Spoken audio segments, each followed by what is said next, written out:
Top 10 hidden triggers that send the covert narcissist into panic. In today's exploration, we step into the hidden corridors of the covert narcissist psyche. Those shadowy spaces where fragility masquerades as strength and panic hides behind carefully constructed masks. While overt narcissists roar loudly when threatened, the covert narcissist trembles silently, often invisible even to those who know them well. Their persona is quieter, more polished, and meticulously orchestrated to appear harmless or even pitiable. Yet beneath the controlled exterior lies a volatile system of insecurity, envy, entitlement, and shame, one that can be ignited by triggers so subtle most people would miss them. And when triggered, the covert narcissist doesn't explode outward.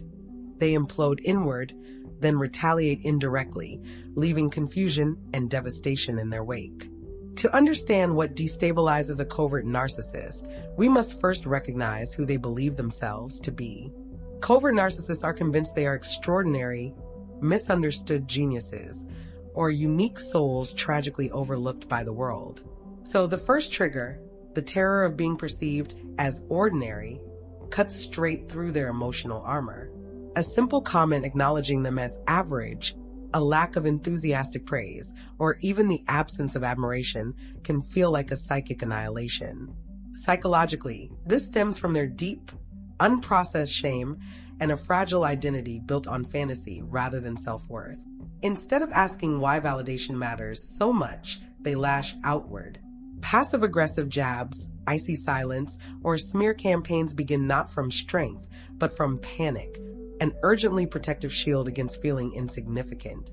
For their targets, recognizing this mechanism is critical. Their hostility is not about you. It is about their terror of fading into obscurity.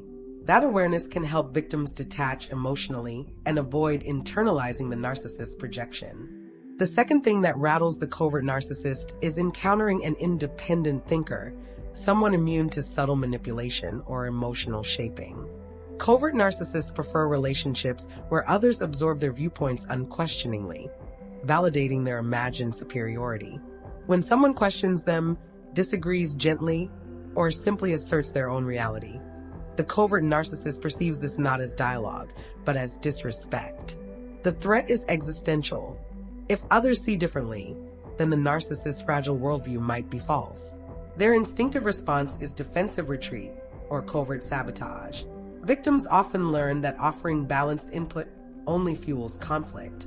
A healthier strategy is disengagement. Choose your battles wisely, and refuse to be pulled into circular debates designed to preserve the narcissist's fantasy self rather than pursue truth. The third destabilizer, and perhaps the most emotionally charged, is witnessing others succeed in areas where they have failed.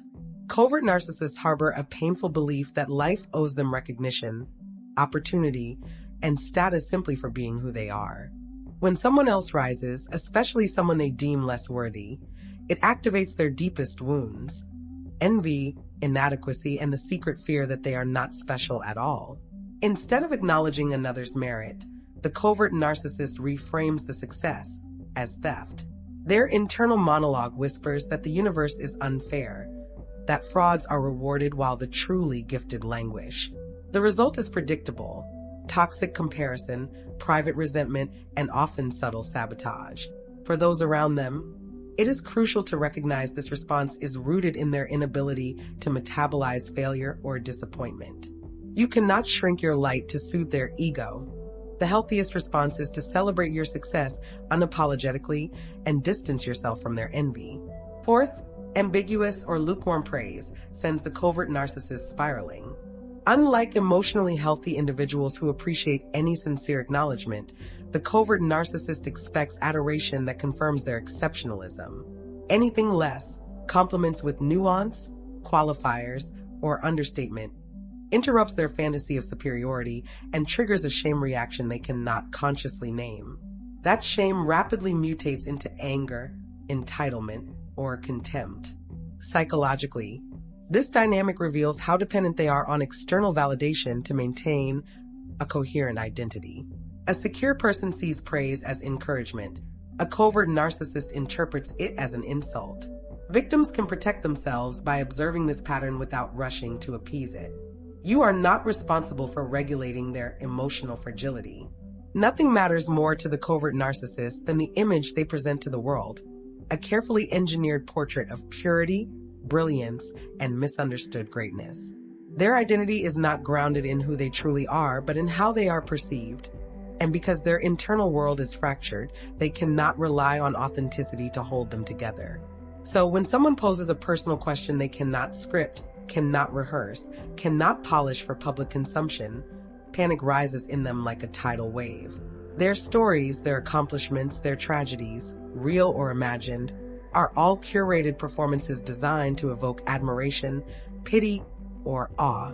A spontaneous inquiry threatens to pierce the fiction, revealing the messy truth beneath: insecurity, contradiction, or hollowness. And because their mind works only in the language of manipulation, they assume others do as well.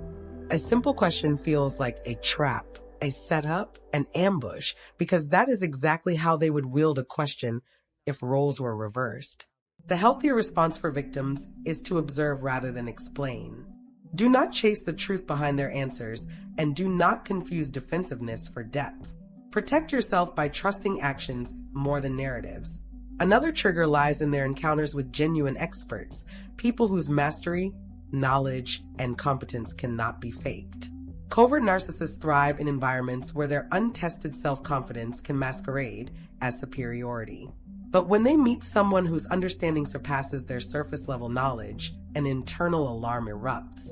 They feel naked, exposed, and intellectually cornered. Psychology calls this fear narcissistic collapse, the moment when reality threatens fantasy. Their reflex is retreat, dismissal, or passive-aggressive attack. They may mock the expert privately, avoid further contact, or attempt to undermine the expert's credibility to others. Yet the danger is rarely external, it is internal. The covert narcissist cannot endure anything that hints at their ordinariness or incompetence. For targets, this is a reminder not to dull your gifts to soothe someone else's fragility. Your competence is not an insult. It only feels threatening to those built entirely on illusion. The seventh trigger is deceptively subtle, being excluded from gossip. To most people, exclusion from idle chatter is irrelevant or perhaps even peaceful. But to a covert narcissist, especially one who thrives on relational triangulation, gossip is fuel. It feeds their sense of power, places them at the center of whispered influence, and allows them to steer narratives from the shadows. When they are left out, dread takes hold. The silence becomes suspicious. Their minds race toward catastrophic conclusions. They must be talking about me. This paranoia stems from projection, the psychological reality that narcissists assume others behave exactly as they do. Because they use gossip as a weapon, they assume the world is full of the same betrayal. Victims must remember that the narcissist's fear is self-referential. Excluding them is not cruelty, it is protection. Silence starves manipulation. The eighth trigger unfolds in group settings where the covert narcissist is overlooked or ignored. They walk into rooms expecting orbit, believing others should revolve around them, offering admiration without being asked. When that does not happen, when people are indifferent or focused elsewhere, it punctures the fantasy that they are extraordinary. Inside, their ego sputters. Feelings of entitlement warp instantly into injury, and they retreat into long-simmering resentment. Covert narcissists do not typically demand attention loudly, but they sulk in shadows, cataloging perceived offenses and storing them for later retaliation. For those caught in their orbit, disengagement is the safest tool. You do not owe admiration to someone simply because they crave it.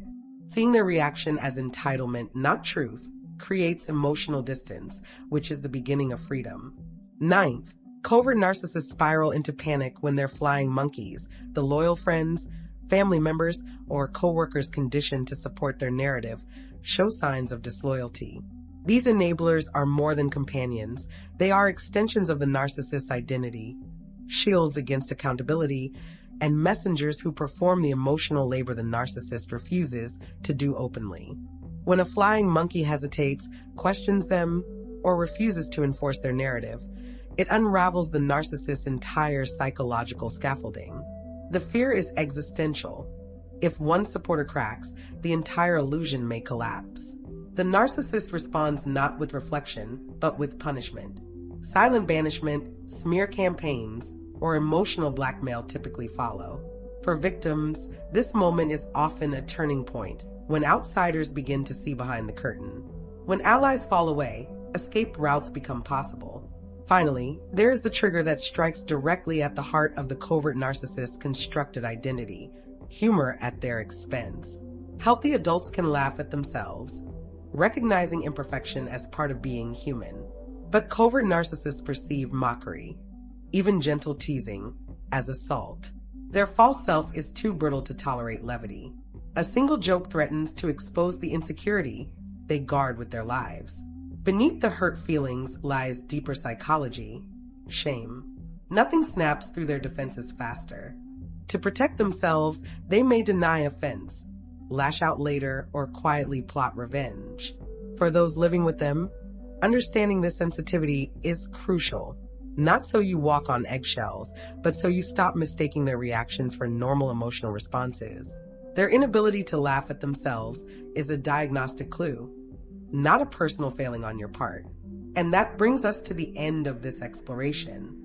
If today's insights resonate, don't forget to support the work by subscribing, sharing, or joining the growing community dedicated to healing and awareness. For those ready to dive deeper, coaching, education, and connection are available. Because knowledge is more than power, it is liberation.